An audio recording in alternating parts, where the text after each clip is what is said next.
The Little Sparks Who Forgot. A spiritual fable about creation, forgetting, and remembering the light within. Part 1. Before the forgetting. Before there were stars, before there were oceans, before there were names for things, there was the great light. The great light had no beginning and no end. It was everywhere and everything, and within it lived countless little sparks.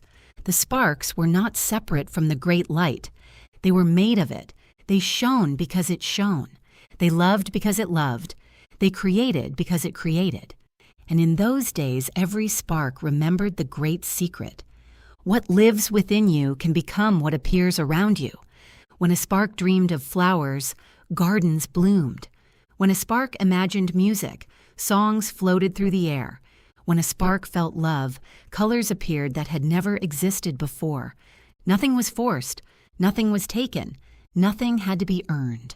Creation was as natural as breathing light. The sparks did not ask if they were powerful. They knew. They did not ask if they were loved.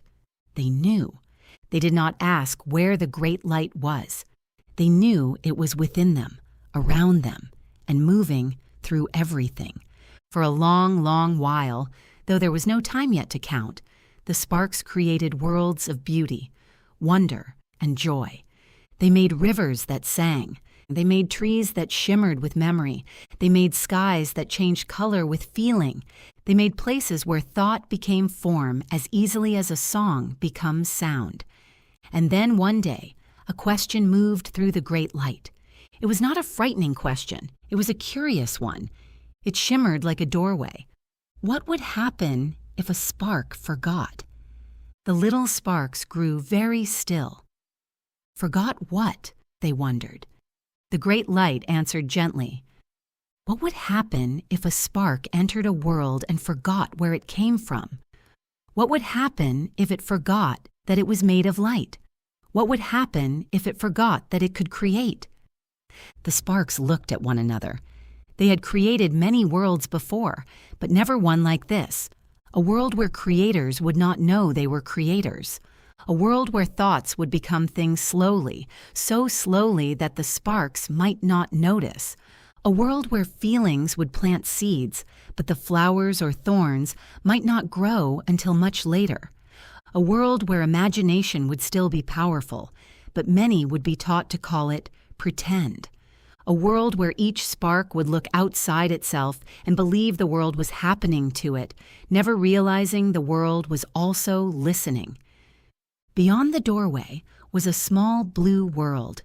It was wrapped in oceans, forests, mountains, clouds, deserts, rivers, and mystery. It was beautiful, but it was dense. Things moved slowly there. Bodies felt heavy there. The light was harder to see there. And once a spark entered, it would forget. One little spark stepped forward. If I forget, the spark asked, will I ever remember? The great light grew softer like a sunrise. I will leave reminders everywhere. In the sky? Asked the spark. Yes. In the trees? Yes. In dreams? Yes. In animals? Yes. In the voices of those who come to teach? Yes. The little spark was quiet for a moment. And inside me? The great light shone brighter than all the stars that had not yet been born, especially there, and so the doorway opened. One by one, the little sparks entered the blue world, and when they arrived, they forgot. Reflection. This is the beginning of the story, the moment divine sparks enter a dense realm and forget they are creators. The forgetting is not yet evil. It is not yet punishment. It is simply the beginning of unconscious creation. The question becomes, what happens when beings with creative power no longer remember they are creating? Part 2. The world that listened.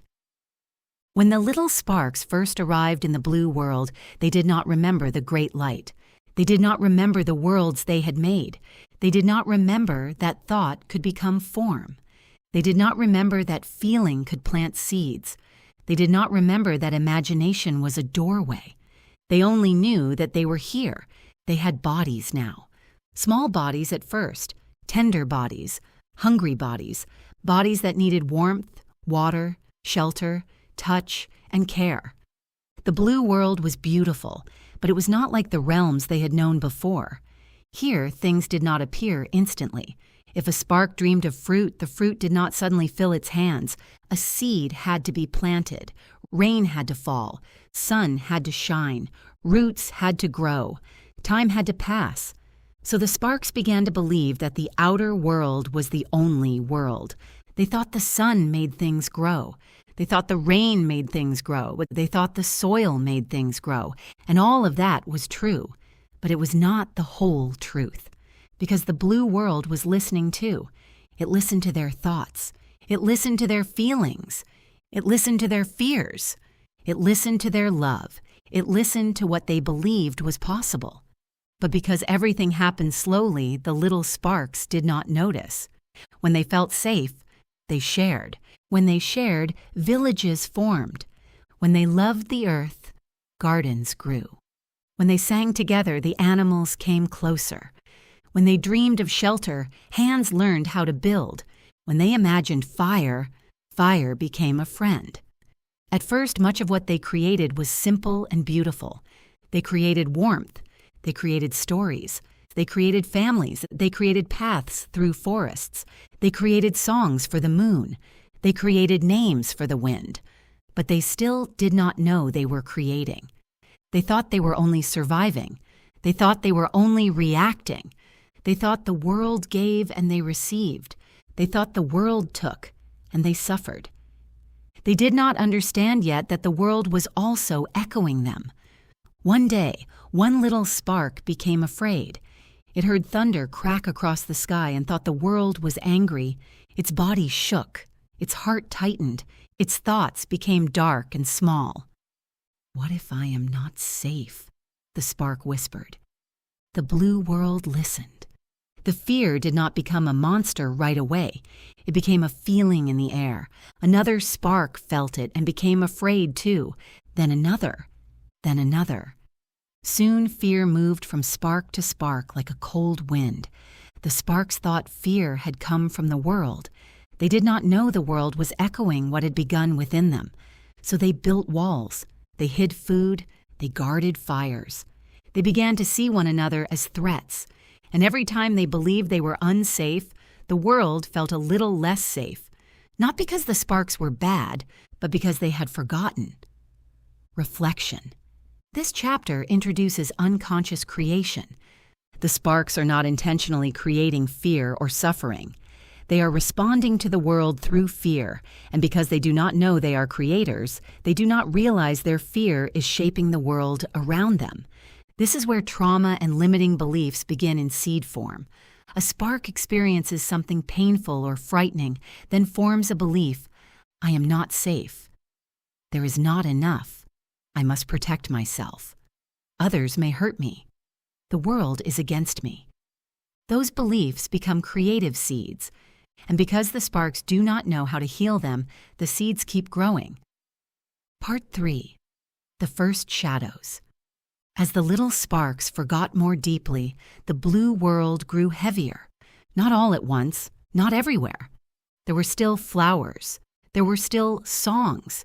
There were still mothers holding children. There were still animals sleeping in patches of sunlight. There were still rivers that sparkled like memory. But something had changed.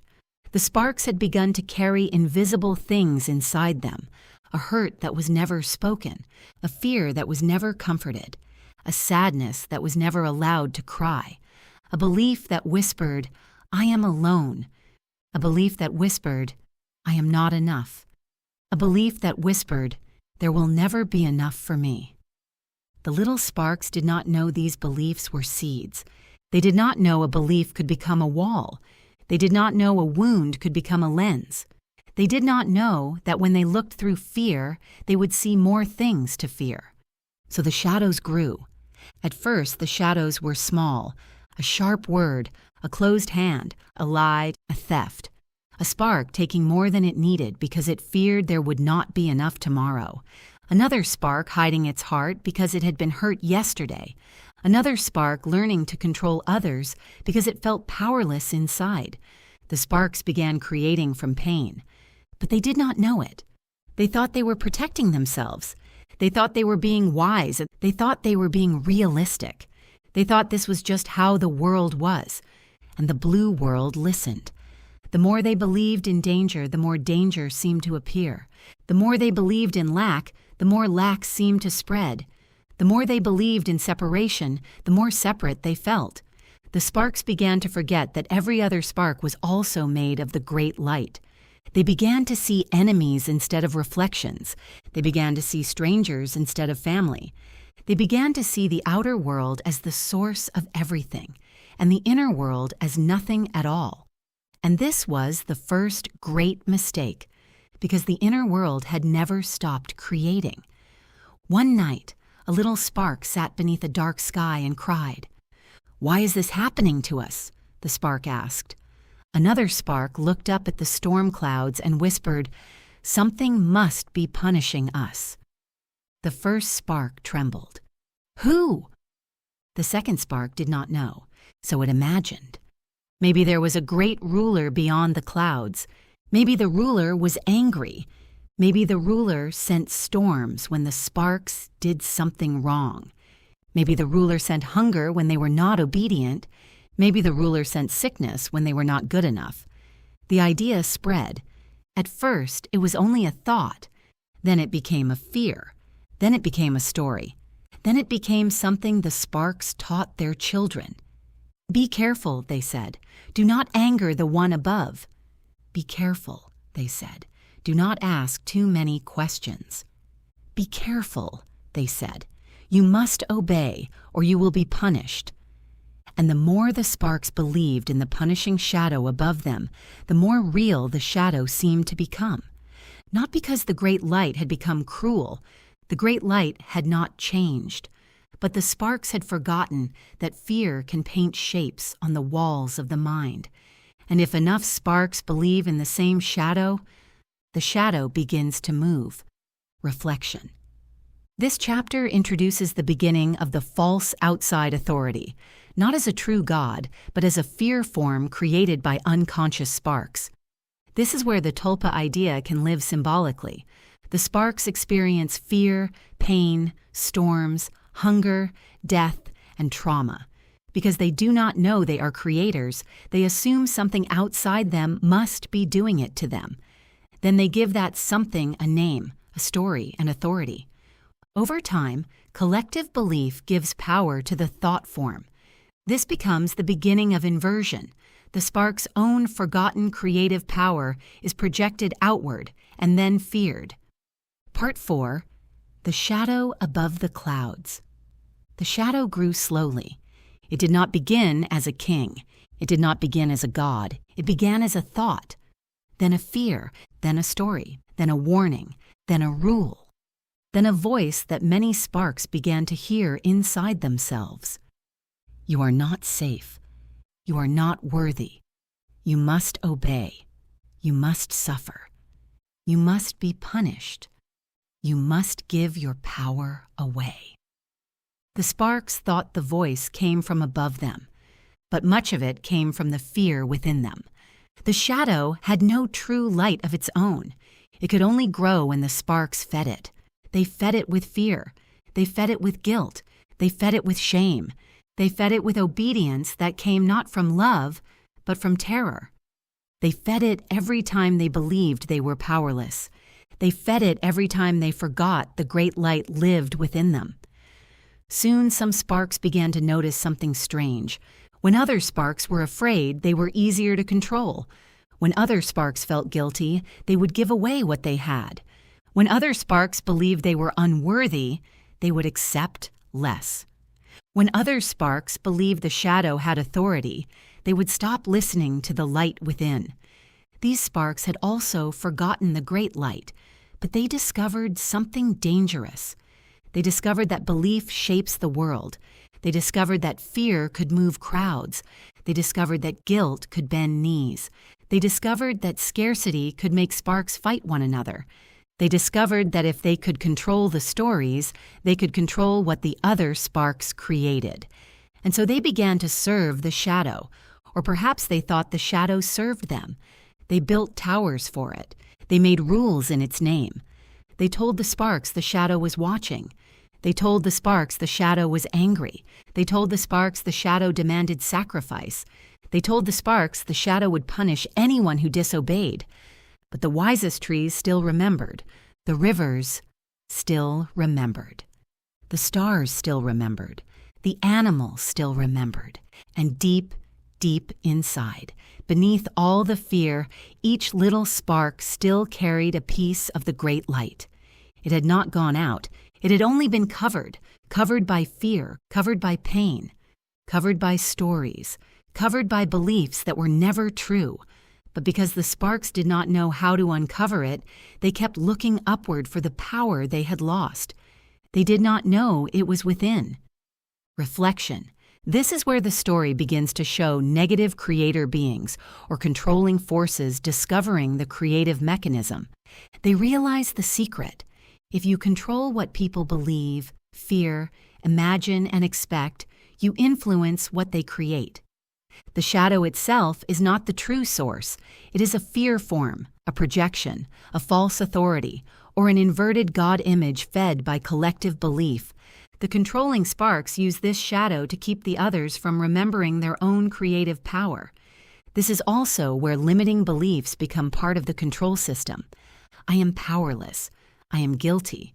I am unworthy. I must obey. The power is outside me. I cannot create anything different. Those beliefs become inner chains. Part 5.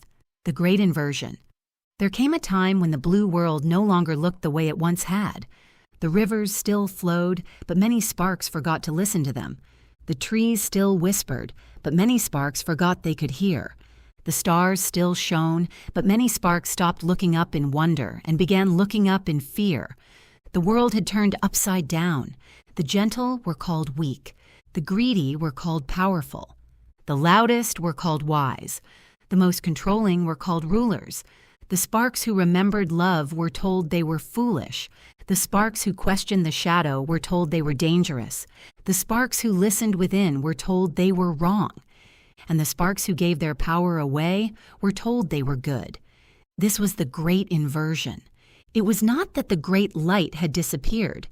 It was not that the sparks had lost their creative power. It was that everything had been turned backward. Power was placed outside the self. Truth was placed outside the heart. Worth was placed outside the soul. Safety was placed in obedience. Love was replaced with fear. Creation was replaced with control.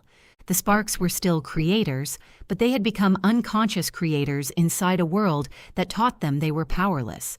And because they believed they were powerless, they created more powerlessness.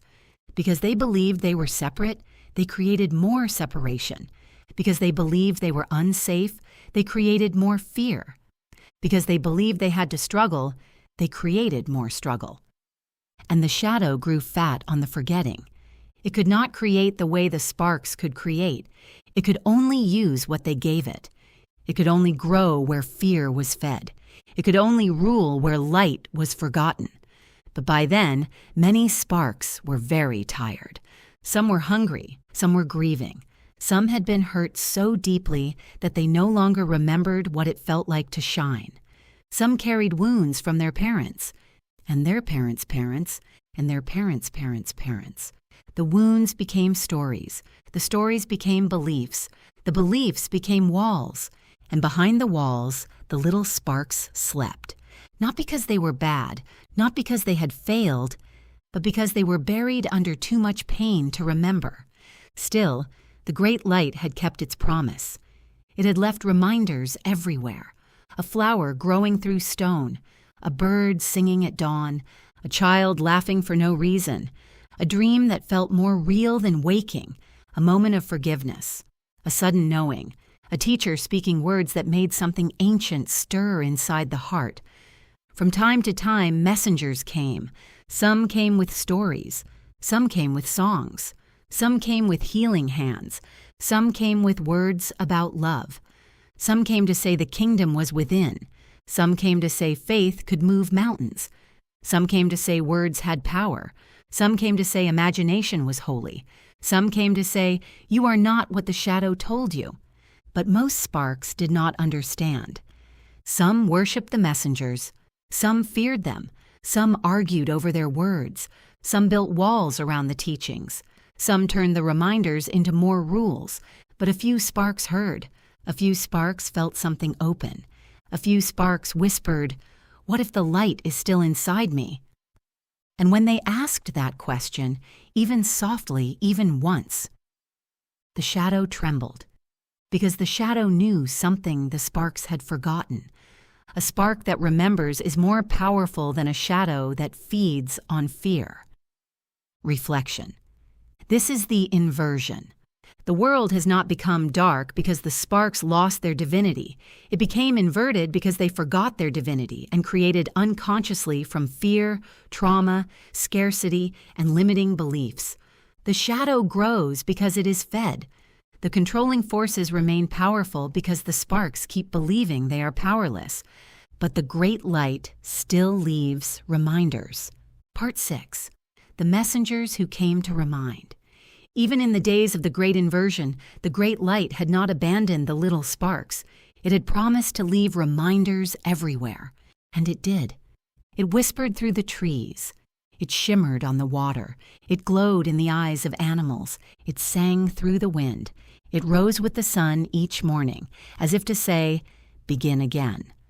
But the sparks had grown so used to the noise of the world that many no longer heard the whispers.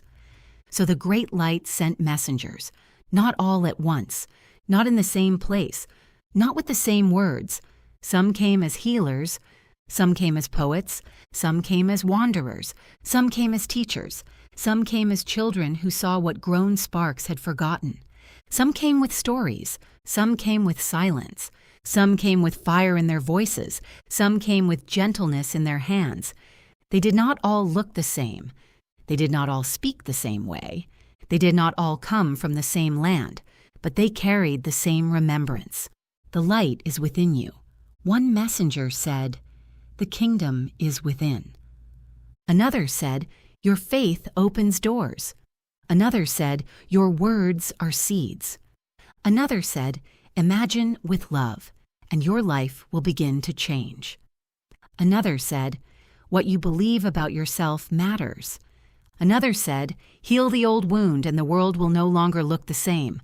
Another said, you are not what fear told you. The sparks listened. Some were amazed, some were frightened, some became angry. Some said, this cannot be true. If the light were within us, why would we suffer? Some said, if we are creators, why is the world so heavy? Some said, if we have power, why did no one tell us? And the messengers answered in many ways, but always with the same truth, because you forgot. But forgetting is not the same as losing. The sparks had not lost their light. They had only buried it beneath fear, pain, and stories that were never true. Some sparks heard the messengers and felt something stir inside them, a small warmth, a golden ache, a memory without words. But others took the messenger's words and turned them into more rules. They built walls around the teachings. They argued over the messenger's names. They fought over which messenger was greatest. They made books, then locked the books. They made temples, then told the sparks the light could only be found inside them. They turned remembrance into religion. They turned freedom into obedience. They turned inner knowing into outer authority. And the shadow smiled, because it did not mind if the sparks worshipped the messengers. It only feared one thing, that the sparks would remember what the messengers came to teach. Reflection. This part introduces the teachers of remembrance. The messengers are not meant to be worshipped as replacements for the light within.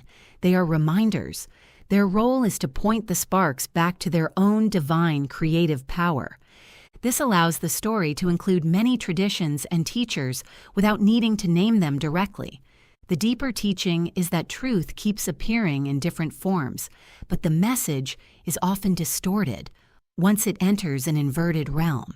The shadow does not need to destroy truth completely. It only needs to redirect attention away from the inner light and back toward external authority. Part 7. The Spark Who Asked a Different Question. For a long time, most sparks lived as they always had. They worked, they worried, they hurried, they compared, they obeyed, they feared, they dreamed small dreams because they had been taught that small dreams were safer. But one little spark was tired, not just tired in the body, tired in the soul. This little spark had tried to do everything the world said to do. It had tried to be good.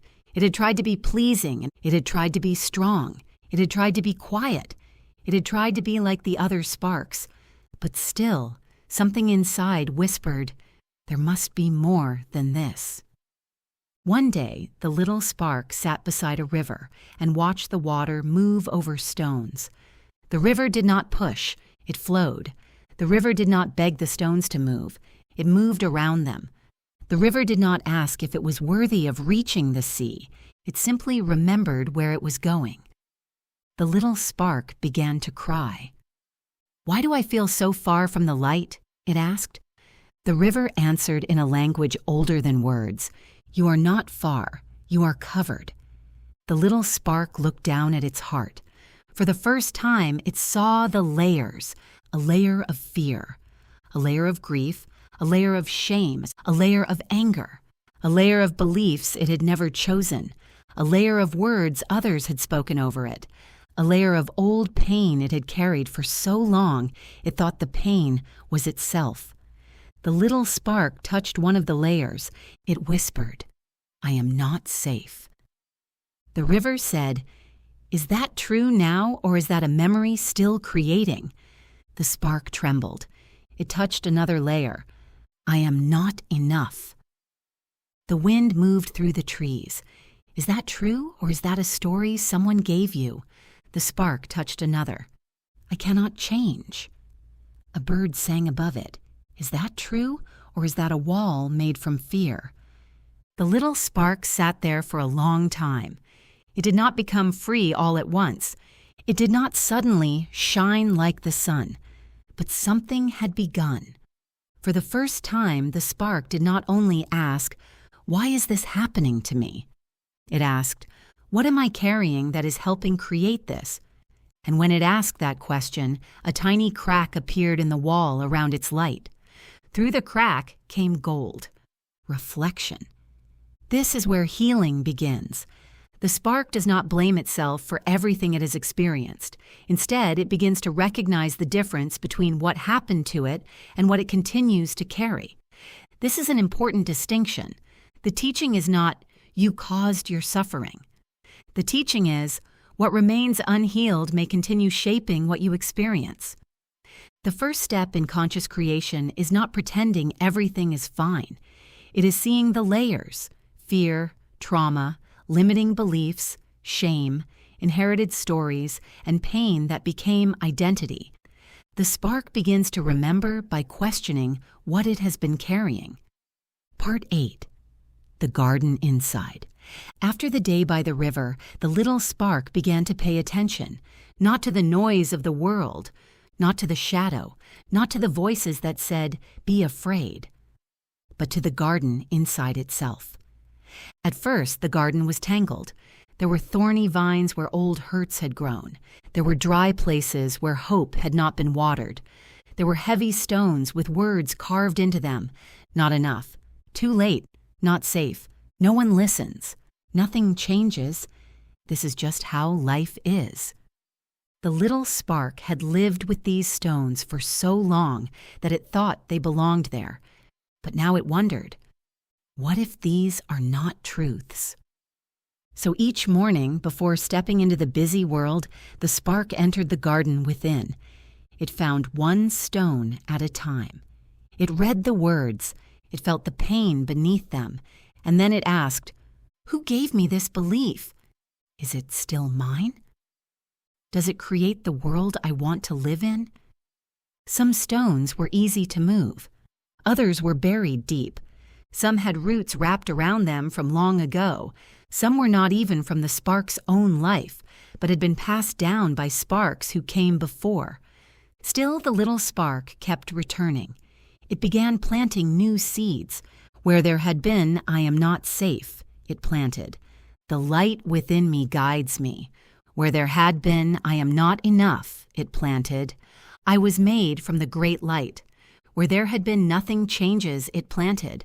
New things can grow. Where there had been, "I am powerless," it planted. I create with thought, word, feeling, and love.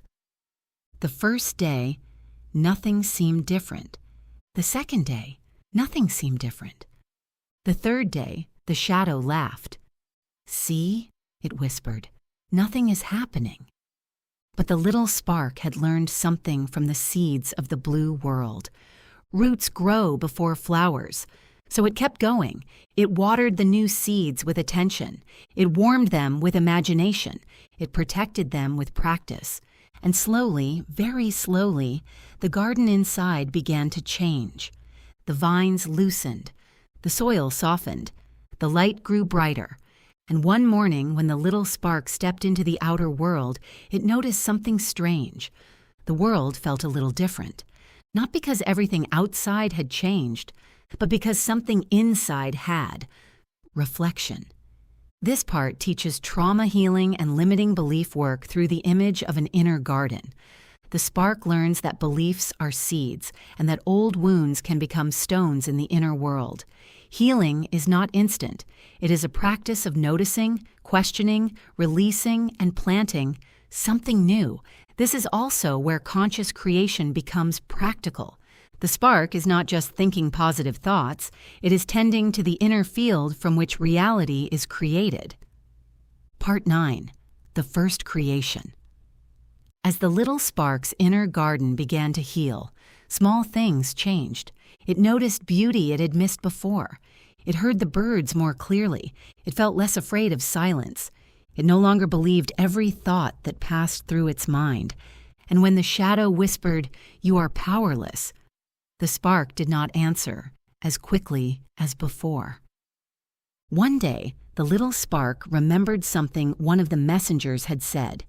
"Imagine from the light, not from the wound." So the spark closed its eyes. At first, it saw only darkness. Then it saw the garden inside. Then it imagined one simple thing. A home filled with peace, not a palace, not a kingdom, just a small place where the air felt gentle, where food was shared, where no one shouted, where the morning came softly through the window, where the spark could rest without fear. The spark held the image in its heart. It did not grab for it. It did not beg for it. It did not ask the shadow for permission. It simply imagined, and then it felt what it would feel like if it were true. Warm, safe, grateful, loved. The feeling glowed like a seed of fire. The spark carried that feeling through the day. When old fear appeared, the spark returned to the image. When doubt appeared, the spark returned to the feeling. When the world said, "That is impossible," the spark whispered, "New things can grow." Days passed, then weeks. Small doors began to open. A kind spark offered help.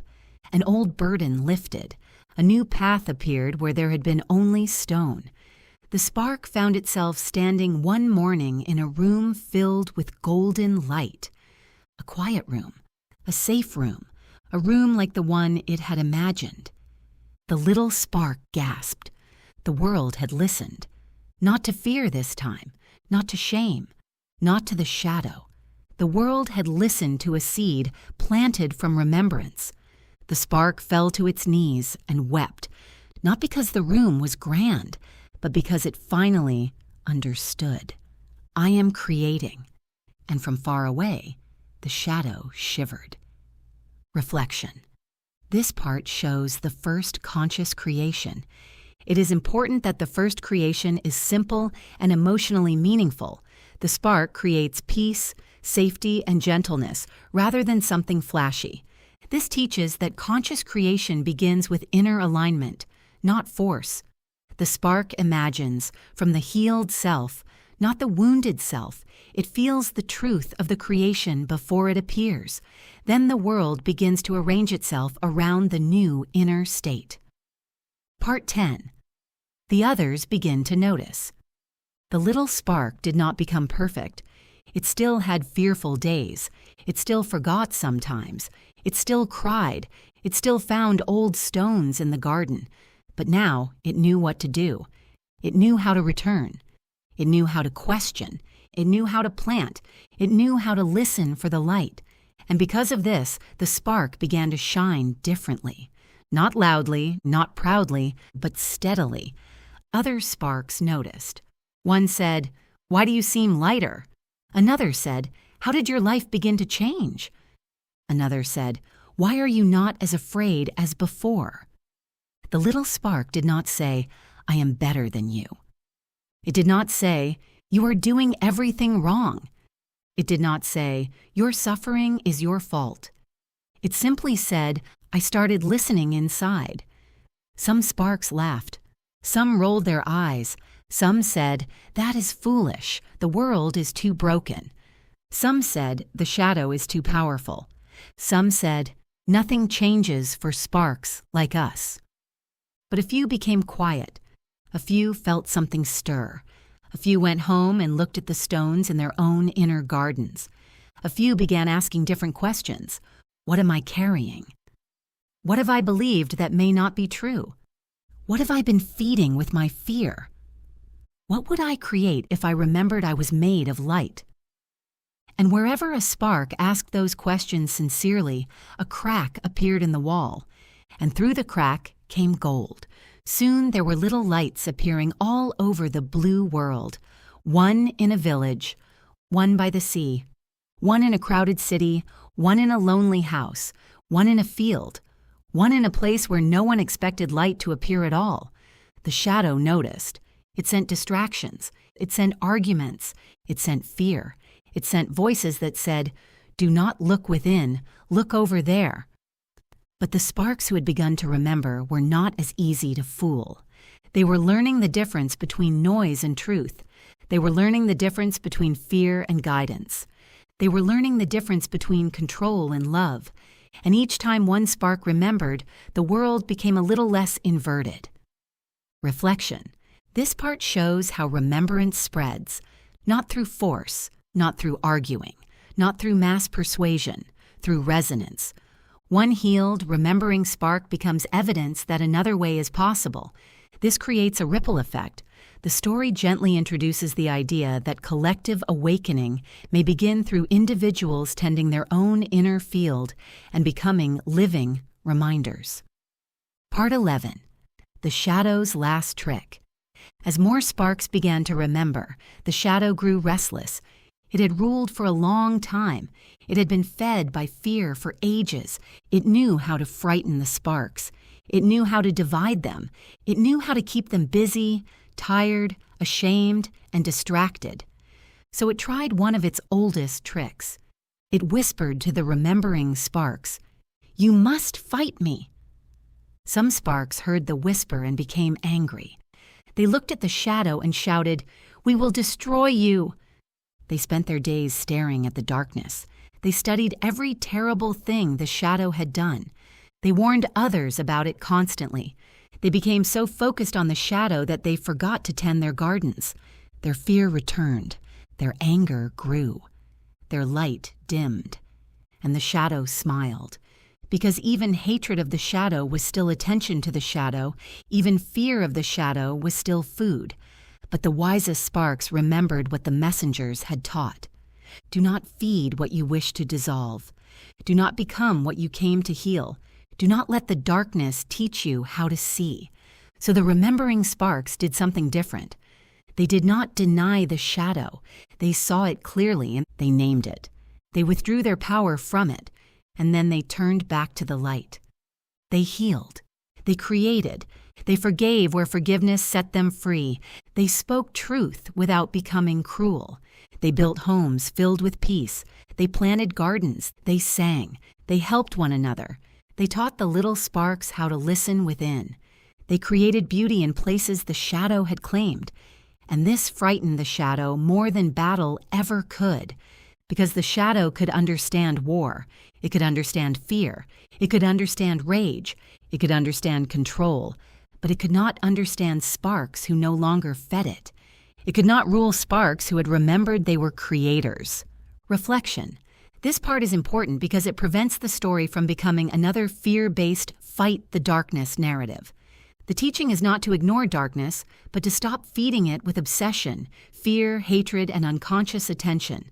The remembering sparks reclaim power by consciously creating good, healing trauma and refusing to let the shadow define their state of being. Part 12. The Great Remembering. No one knew exactly when it began. Perhaps it began with the first spark who asked a different question. Perhaps it began with the first messenger. Perhaps it began long before the blue world was born. But one day, the remembering reached a tipping point. There were still shadows. There were still wounds. There were still sparks who slept. But there were also sparks everywhere who had begun to remember. They remembered in kitchens. They remembered in gardens. They remembered in hospitals. They remembered in fields. They remembered while holding children. They remembered while grieving. They remembered while forgiving. They remembered while speaking words of love over lives that had only known fear. And each remembrance sent light into the field. The sparks began to understand that every thought was a seed. Every word was a spell. Every belief was a doorway. Every act of love was a piece of the world turning right side up. They began teaching their children differently. They said, "You are made of light. Your words matter. Your imagination is holy. Your heart can heal. Do not give your power to fear. Listen within. Create from love." They stopped building temples to the shadow. They stopped telling stories of punishment as if they were truth. They stopped calling fear wisdom. They stopped calling control strength. They stopped calling suffering holy. They began creating new stories, stories of healing, stories of beauty, stories of enoughness, stories of courage, stories of inner light, stories of a world that could change. And because the blue world had always been listening, it listened still. The rivers brightened, the soil softened, the animals came closer, homes became warmer, and hands became gentler. Songs returned to places where silence had grown heavy. The world did not change because someone conquered it. It changed because enough sparks remembered how to create it anew. Reflection. This is the collective shift. The great remembering does not happen because one hero saves everyone. It happens when enough sparks reclaim their creative power and begin living from remembrance. The emphasis is on healing, language, imagination, belief, and conscious creation. The world changes because the inner field changes. Part 13. When the world turned right side up. As more sparks remembered, the great inversion began to loosen. What had been upside down slowly turned. The gentle were no longer called weak. They were recognized as strong. The greedy were no longer admired. They were understood as frightened. The loudest were no longer assumed to be wise. The quiet listeners were heard. The healers were honored. The children were believed. The animals were protected. The earth was loved. The old systems that had fed on fear began to crumble, not because the sparks attacked them with the same energy that built them, but because fewer and fewer sparks believed in them. Fear lost its throne. Scarcity lost its grip. Shame lost its voice. The shadow grew thinner. It became like smoke. It still tried to whisper sometimes, but the sparks knew what it was now, a thing fed by forgetting. A thing with no true light of its own, a thing that could only rule where creators did not know they were creating. And because the sparks had remembered, the shadow could no longer stand. One morning, the first little spark, the one who had cried beside the river, stood on a hill and looked out across the blue world. It saw gardens where there had been wasteland. It saw homes where there had been fear. It saw strangers helping one another. It saw children laughing without shrinking. It saw animals resting without hiding. It saw rivers running clear. It saw people looking into one another's eyes and remembering, "You are another spark of the same light." And then the spark understood. The kingdom had never been somewhere far away. It had never been locked behind the clouds. It had never belonged to the shadow. It had never been outside them. The kingdom had been waiting inside the sparks all along. And when they remembered it within themselves, they created it upon the earth.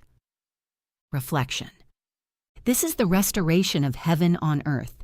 The kingdom appears not because an outside force imposes it, but because the sparks remember the kingdom within and create from that state. The inversion dissolves when the inner world is healed and the collective stops feeding the shadow. This gives the story its hopeful teaching. The world can become beautiful again when creators remember what they are. Part 14. The Promise of the Light. When the blue world began to shine again, the little sparks gathered beneath the stars. They were not the same as they had been before the forgetting. They had known fear. They had known grief. They had known shadows. They had known what it felt like to believe they were powerless. But they had also learned something sacred. They learned that forgetting does not destroy the light. They learned that fear can only grow where it is fed. They learned that wounds can be healed. They learned that beliefs can be changed. They learned that words can bless or bind. They learned that imagination is a holy doorway. They learned that what is planted within can bloom without.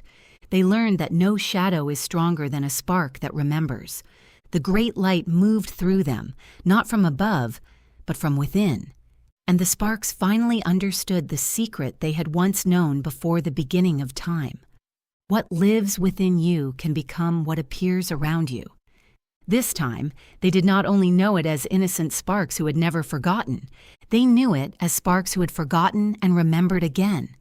And that made their knowing deeper. The great light whispered through every heart, "Create gently, create wisely, create from love. And if ever the world grows heavy again, remember where the light lives." The sparks looked at one another. They looked at the rivers. They looked at the trees. They looked at the animals, the mountains, the stars, and the children sleeping safely beneath the moon. And together they made a promise. They would teach the little ones. They would tend the inner gardens. They would speak words that healed. They would question every shadow that asked for their power. They would remember the light within, and they would create from love. The blue world listened, and for the first time in a very long time, it sang back. Reflection. This ending brings the story full circle. The sparks do not simply return to innocence. They return to conscious creation with wisdom. They now understand the responsibility of being creators. They know that thoughts, words, beliefs, wounds, imagination, and love all shape the world. If ever the world grows heavy again, remember where the light lives.